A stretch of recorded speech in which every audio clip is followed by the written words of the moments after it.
Faith-Forward Media. This is Healthcare Musings. I'm Dr. Hashem Hasabala. Welcome, everybody, to Healthcare Musings. Happy to have you with me. I am delighted to have Dr. Matt Hoffman. He is the founder and author and the main cool guy behind the PulmCCM Substack. I am wearing my PulmCCM. Let me turn the camera here. I'm wearing my PulmCCM shirt. See, I'm a founding member of this fantastic Substack. It's a fantastic Substack. I definitely recommend everyone to subscribe. I'm a founding member. It's a fantastic resource. Dr. Hoffman breaks down all this evidence-based medicine and explains studies and statistics in a way that we can understand it and how we can apply it in our critical care practice. So very happy to have him on the show. Dr. Hoffman, welcome to Healthcare Musings.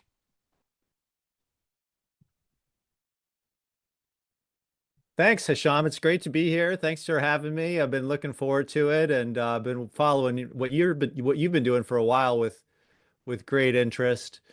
Um, and before we forget, I just want to say to anyone listening, please check out Dr. Eshabala's piece on sensible medicine, which I just read yesterday. It was deeply moving and a great example of what I try to do. I think we all need to do more is show the kind of the human side of ourselves as doctors. And I just want to credit you for that and say thanks for writing a great piece. Oh, thank you so much. Yeah, thank you very much. It's easy to talk about death until you face it. I'll put the link to that article. Thank you, Dr. Hoffman. I did not pay him for that. That was totally spontaneous. I'll thank you for that plug, and I will put that link to that article in the show notes. I'll also the link to the Substack. So, Dr. Hoffman, tell me kind of where you're at, like your journey to where you are clinically, and then what led you to start the Substack. I lost you there for like 10 seconds. Sorry, man. So I No, had frozen screen. If you would just want to maybe rewind a sure. little bit. Yeah. Yeah, there's some today that have some technical difficulty, but just wanted to get your journey as a clinician and what led you to start the Substack. Yeah. So I'm just a humble country doctor. I sometimes like to say, which has been true at various points, but no, I trained here in Atlanta in the Southeast, and during training, this was back in the early 2010s. I just realized and noticed what I think we all have, which is just the ad hoc, you know, result of natural market forces over the last 50 years in publishing and medical publishing or whatever have just resulted in this sometimes wonderful, sometimes bewildering ecosystem of competing journals and professional societies and so on. And I just kind of looked around, just trying to be a good boy and do what thought I was supposed to do and read everything, and quickly saw how impossible that was. Not even just from volume alone, of course, but really just you needed a PhD in librarianism just to find the articles. And Google search was not back then what it is now either. So I just started putting together it was actually like a Google, whatever they called the Google blogs back then. Just like a little sheet that I would post and email it out to, oh gosh, it was like 50 people to start with. And things progressed from there. It went on to WordPress a few well, a year or two later, and then uh, got some traction, of course, and then went on to MedPage Today for a while. Oh, wow. Uh, well, yeah, that was the thing that got me was that I didn't realize going into it is it's actually expensive to run a newsletter like that. Like I thought, everything is free. That's how it kind of seems as on the user side of things. And Mm-hmm. Google offers all these amazing free products, and I think we've all kind of been led to trained to believe that. But it turns out to email out, 20, 30,000 people that alone cost about $500 a month. And Wow. yeah, on MailChimp, Yeah, yeah. they ended up becoming a multi-billion-dollar company based on, mostly small businesses like and newsletters like PulmCCM. But yeah, that and the hosting and everything. So that was all the tech support because the WordPress site was all tricked out with all kinds of fun stuff. But it would crash all the time. And so yeah, so sold went to this ad model, and then MedPage Today was instrumental at making it viable from that standpoint. And that went okay until the pandemic, and then the kind of the bottom dropped out of the ad market, and then I closed up shop. You couldn't do it really anymore. And Really. also, yeah, well, it was I could have done it out of my own pocket, I guess, but it was costing about 10 grand a year to run it. So then it folded, and then Substack came along, and the crazy thing, I'd like to say thank you. We probably won't hear this, but there was one person who, and I didn't know you could do this. I had just had put it on Substack, and I said, well, maybe I'll get back to it someday. This was 2022, maybe. One guy, maybe a guy, I think it was a guy, um, pledged, and I didn't know you could do this, but you can on Substack on a publication that's not accepting paid subscriptions, you can say, hey, if you do, I'll give you whatever, $50. And this one guy did that. And then before that, I was not even seriously considering doing it. I was thinking maybe I'd find someone with younger, with more energy like you to take it over or something like that. And then uh, that just got me thinking. And then I put it out there, and a bunch of other people pledged, and here we are. So I'd just like to pause here and say thank you to I wish I could find out who that was. It's lost to posterity, and to everyone else who's brought it back and made it worthwhile for me certainly, and I hopefully for you all too. Thank you. Oh, absolutely. So you're a critical care doctor, right? And you're practicing in the Atlanta area, or Yeah. I'm critical care trained, internal medicine, critical care, doing strictly contract work since the pandemic, and uh, that's been the best thing that ever happened to me. I won't say it was exactly a choice, but it was something that I kind of fell into, and since then it's turned out to be as ideal as any of us can find in an increasingly tough world to find balance in. yeah, absolutely. And so does that how it gives you time to go through like how do you keep up with the literature? Like where do you get Google like alerts, or are you subscribed to all these journals, or because it's like I will wait until you get to an article that I'll see on a med page. Like I get all these emails and stuff. I get the MedPage news every day to kind of look and give me podcast ideas. But do you? And then they'll have like articles, whatever. And I'm also subscribed to JAMA, and I'm a member of the AMA. So I get those journals. But do you?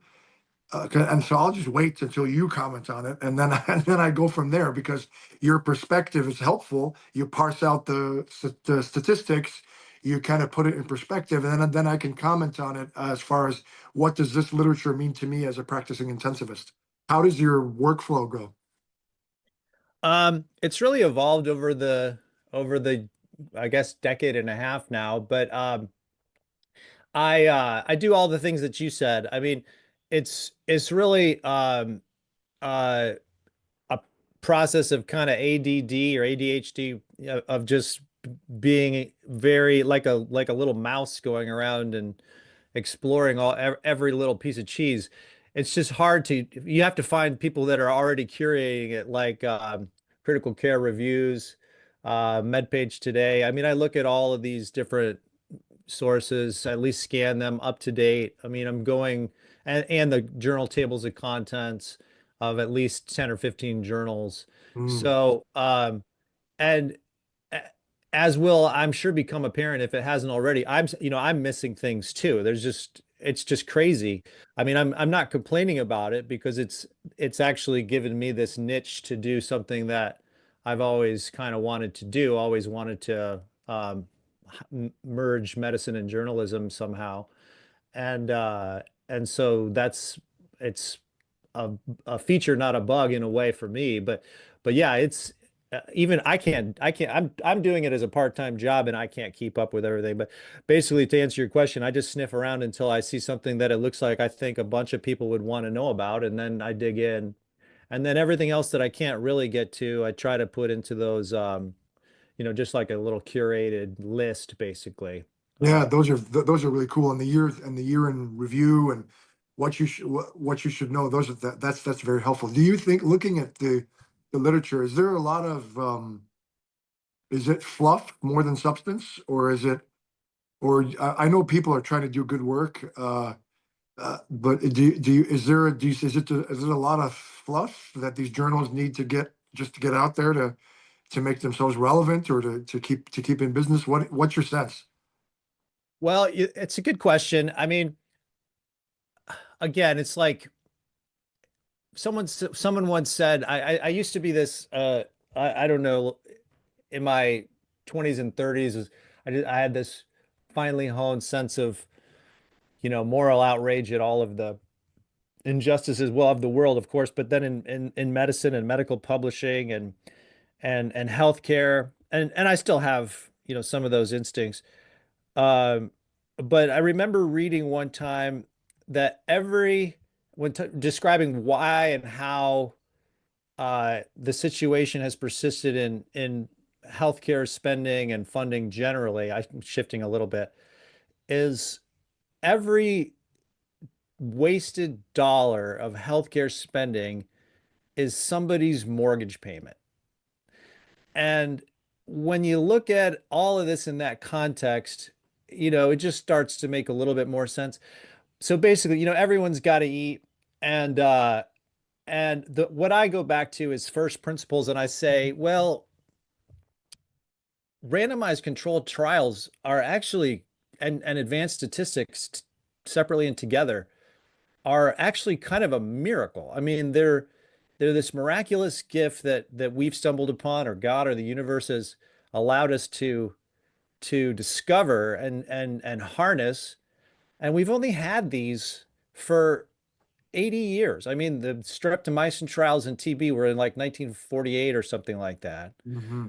We didn't even have, and then randomized trials were, by our standards today, would be they were kind of a comical. They were like 20 patients here and 20 patients there. We didn't have advanced statistics, didn't have standardization of trials until like the mid to late 90s.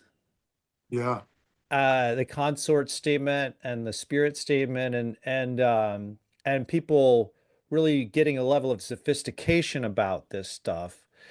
And so we're still in early days. And but to answer your question just bluntly, I mean, the fact is, these journals, there are so many of them, they got to fill up the pages. And they've got this wonderful source, which is all these, every academic who's got to eat and publish or perish, and who are all too happy to, to supply the content. So out of every uh, journal, even critical care focused journal issue that I would read, I mean, it's probably like a 1 in 5 chance that there's even something in there to write about, Comments because about. yeah. But it's interesting. The randomized, you're right. The randomized trial is a miracle, and you helped me see that depending on how the statistics go, you could make it say what, like, you can make it say whatever you want it to say, right? Or if it came out different than what your hypothesis was, then you spin it in the discussion. Or I was reading, I don't know if it was with yours, that if you reanalyze using different statistical methods, you can come out with a different result. So like, how can that how can that be? Like, how is it that you can change just the test that you use, and you come out with the same data set, same thing, same everything, and you come out with a different result? How does that happen?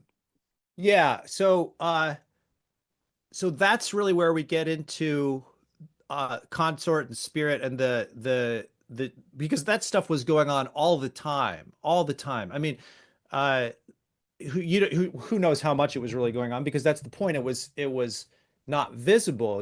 Investigators would would get you get the data, and then you find a conclusion that fits the data as opposed to testing a hypothesis.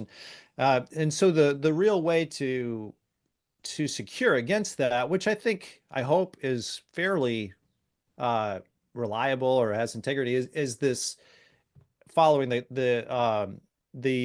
pre-publication of your protocol and so on. I mean, you that's what clinicaltrials.gov is really all about, or one of the big things it's all about is to force everybody to go, put their chip down on the board before they play and say, Hmm. this is what we're doing and what we're looking for and what we're testing and how, at least the broad contours of that. So you can't after the fact say, well, actually, no, the secondary outcome was what we were really looking for.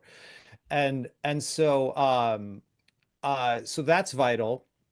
And then that also is a great bulwark against, or at least a tracker of publication bias, because you sign and seal. You're supposed to sign and seal that and put it on clinicaltrials.gov, and then it's there, and then we can say, oh, well, yeah, this was positive, but there was 30 trials that they never finished, probably because they were going to be negative, Mm. testing the same thing. Um, and that's far from foolproof. I think there's people writing extensively about how easily that can all be gamed and so on. But to answer your question, I feel like randomized trials uh, are, for the most part, in terms of the results and interpreting the results, they're fairly clear cut, except when they do the Bayesian stuff. That's the new phase of, you know, baffle them with bullshit, if we can say that here. I don't even can you help me understand that? I don't even understand. No, no, we'll have to get Raphael. I don't want to mispronounce his last name. Olivier or something. Yeah. Levite, yeah.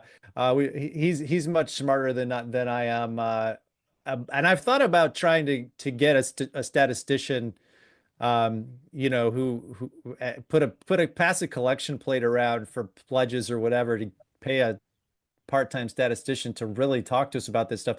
But I mean, I understand. I keep reading and reading and reading about Bayesian stuff, and I'm even taking like Coursera courses and stuff to get up on it. And I mean, I don't know. I know more than nothing about it.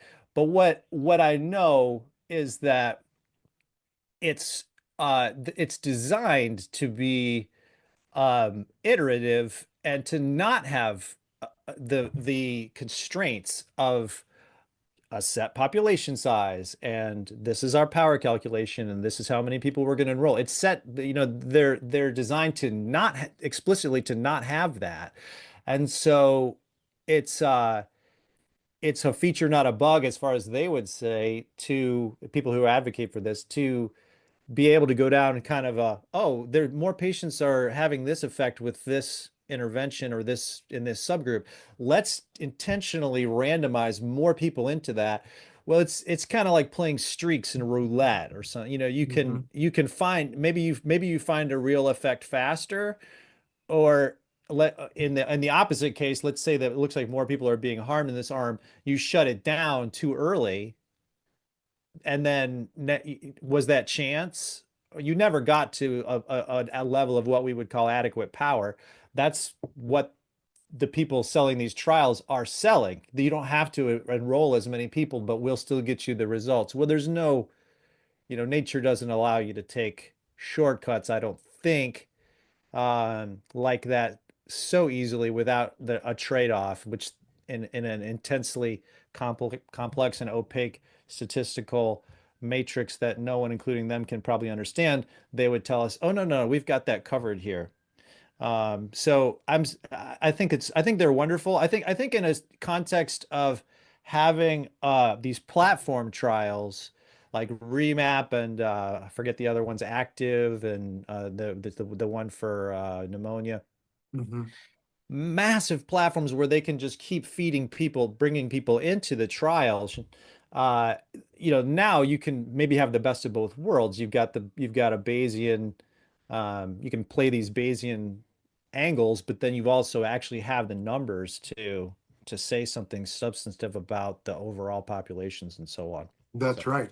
yeah. Right. Well, I mean, it's important to know because I mean, if you're if you're sending a message about this is what we should do for pneumonia or sepsis or DKA or whatever, you want to make sure that there's that the data is real. Like you, I think for you, I learned that you highlight, okay, is this a low income country or a high income country? And that I didn't realize that there was a difference. Like I was like, oh, like now I'm much more skeptical. Why did you, what is, and you explain it in the Substack, but can you help the audience understand, like there really is a difference depending on where it's published? We think we're country agnostic, or it's just every researcher in the whole world it has the same ideal and everything, but turns out that it's not, huh? Well, I don't know. I mean, Hmm, and that's the thing is, um, you don't want to speak in generalities about entire countries. It's because you're immediately wrong, and right. it's just not it's not fair or correct. At the same time, uh, we have to look at retraction rates and these kind of things. And in certain countries, there's retraction rates at different times in different areas of biomedical research are just an order of magnitude or two or three higher.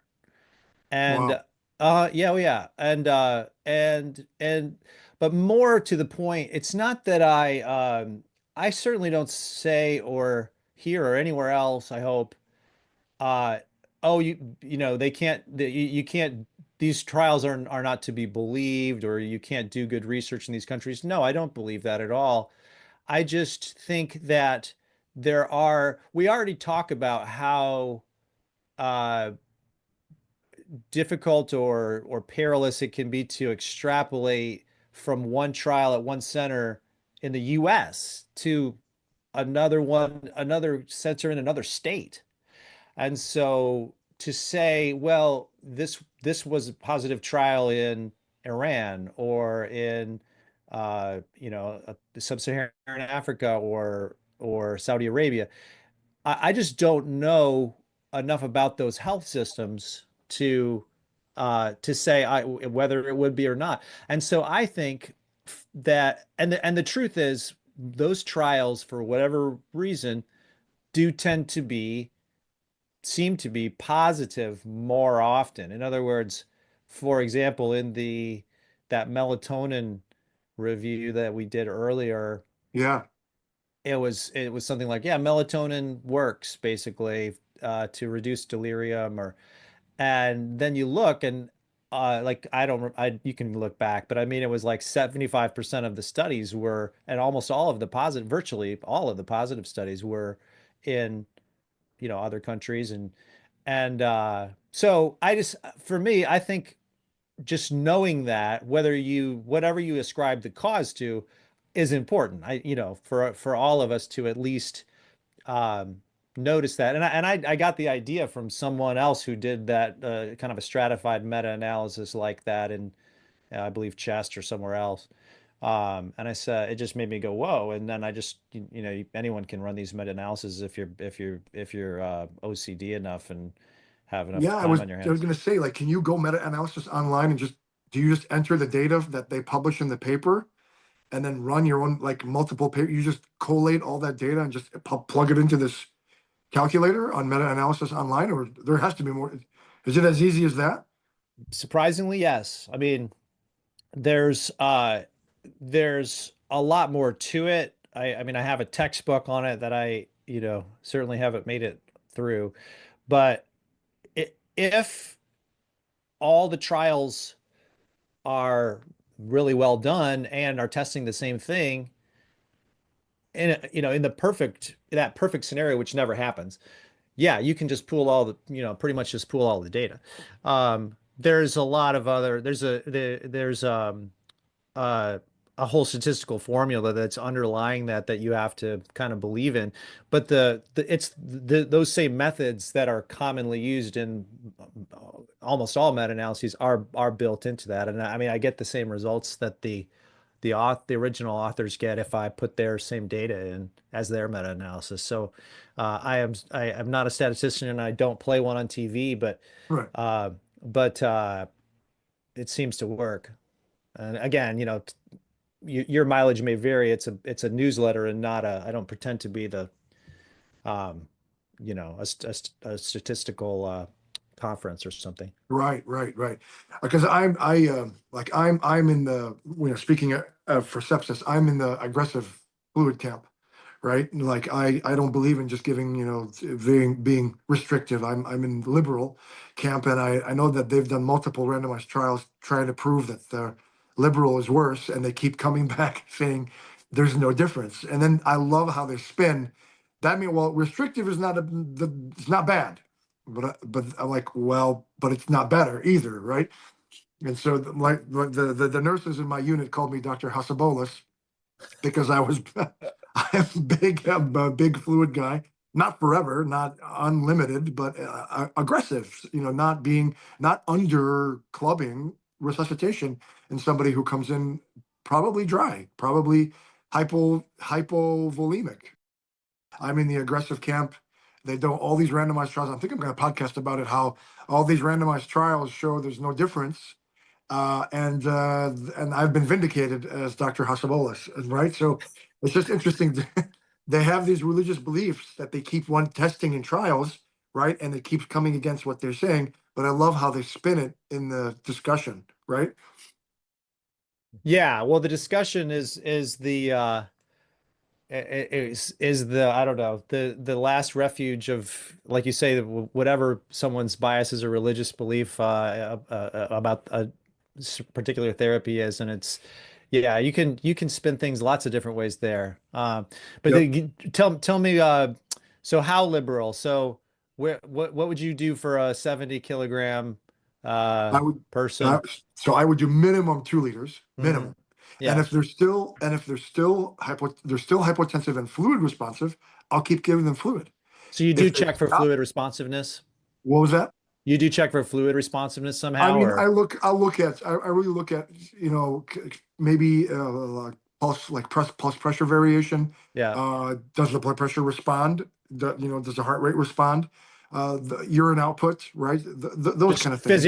physiology stuff. Yeah, Physiology. And if they continue to be responsive, I keep giving fluid. If they yeah, don't, I stop, right? yeah, And I'm okay with giving vasopressors early, right? So you don't let them be hypotensive for hours and hours. You just They can be simultaneous. But giving somebody who's been vomiting or diarrhea or not been eating or febrile, and all COVID patients, a ton of them came in like that, right? And we give them a cup of coffee over an hour, and we think, oh wow, they're not responsive. Well, because like we don't do that for our own selves. When I was training for the marathon a long time ago, right, I would run 3 miles and down a liter of Gatorade, and then run yeah. another and down a liter. We don't do that for ourselves, but then we do it to our patients and pat ourselves in the back when we say we gave them a cup of coffee. Literally, 250 cc's is a cup of coffee over an hour. What are we Yeah. doing? Right. When you put it that way, it seems a little bit absurd. Yeah. Well, that's what it is. I mean, when I was giving the sepsis lectures in my hospital, I literally got a milk carton and I put it on the podium, and I said, "This is a 250 cc bolus." And the visual is powerful, right? Because Hmm. when they order it and they just say, "Let's give 250 cc's," because they're so afraid of whatever, I'm like, "This is what you're giving," and not only that, you're giving it over an hour. And then an 8 ounce cup of coffee. That's what a 250 cc bolus is. That's Wow. not what we do, right? And then I had it. I had a cup of. I have a milk carton. I had a 20 ounce bottle, and I had a liter Gatorade. I said, "What would you choose for yourself?" Wow. And everyone points to the liter. Well, why are we skimping on our patients? It's not forever. It's not unlimited, Yeah. but that's kind of and so I almost want to do like a meta analysis online and see, get all those randomized trials and see, is there really a difference between liberal and restrictive, so that I can just say, Dr. Hasabolis has been vindicated. It's pretty fun to do. It takes some time, but you do feel like you're and some people would say we shouldn't do that, leave it to the experts. And obviously if I followed that advice, I probably wouldn't have started any of this. But it's kind of fun to at least plug this stuff in and then and see what you get. There are some caveats. I mean, if the trials are heterogeneous, then you're gonna, you're probably just gonna be wasting your time. But if they're very close, you know, studying the same kind of outcomes and that kind of thing, then it can be pretty illuminating, I think. Yeah, yeah, absolutely. So just before we go, are there any things that you've seen that are truly practice changing, or that have made you, that have changed your practice, or is it basically have we been doing it right all along? Gosh, I think it's going to be, I think that that question is going to be answered if it's ever answered in 50 years, looking at Yeah, how medicine changes and these paradigms shift. And it's often something that we didn't even realize or think about. Um, but I'll tell you one thing that I think is massively, I don't know if it's practice changing, but it's the practice of medicine changing and the experience of it changing is this discovery of so-called cognitive motor dissociation or covert consciousness. right, I mean, it's early. There's no reason to start making proclamations of whatever, but it's a big deal. I mean, it's a big deal. It may or may not be even be a big deal on the patient side. I don't know. That remains to be seen. But I think it's a big deal for us hmm to know that we were and are often wrong in just assuming that people are just rocks or what have right, you. Um, and no one, I think, yet knows what is going on subjectively for these folks, but something is, not nothing. And that's changed a lot for me. It's hard. It's actually made the job easier and harder. You know what I'm talking about. It's yeah, just that's a person in there, and you got you got a hard day to get through and a lot of crazy stuff going on, and you can't, no one, I don't think, at least not me, has an unlimited well of empathy where every room you go into and it's like you're engaging deeply with someone who can't interact with you.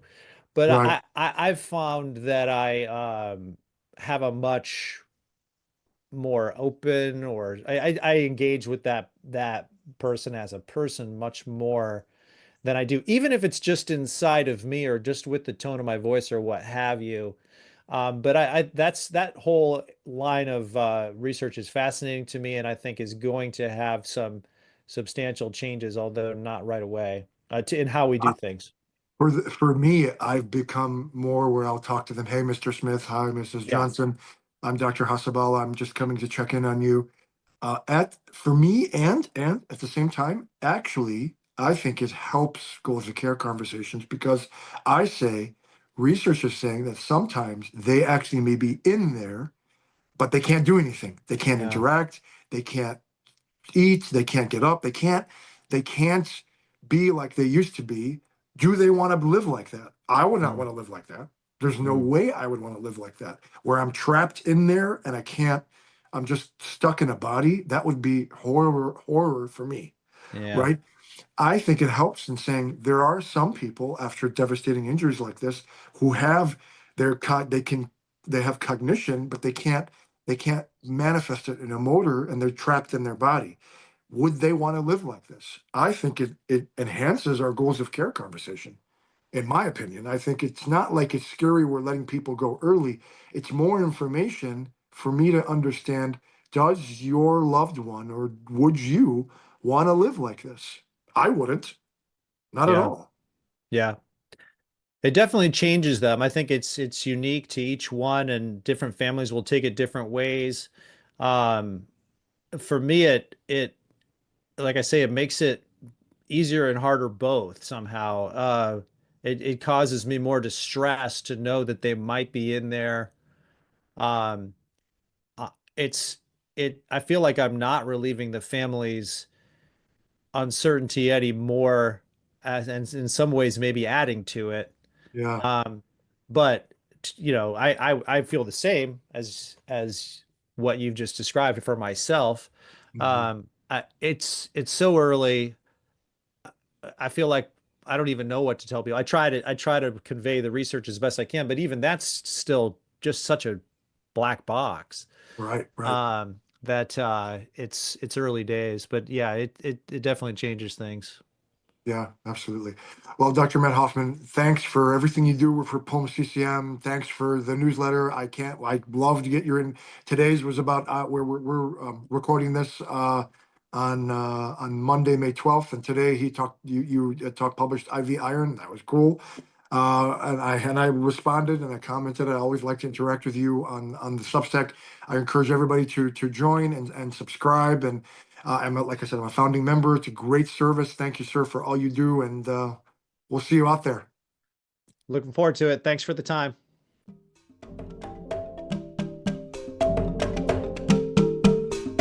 Thank you for listening.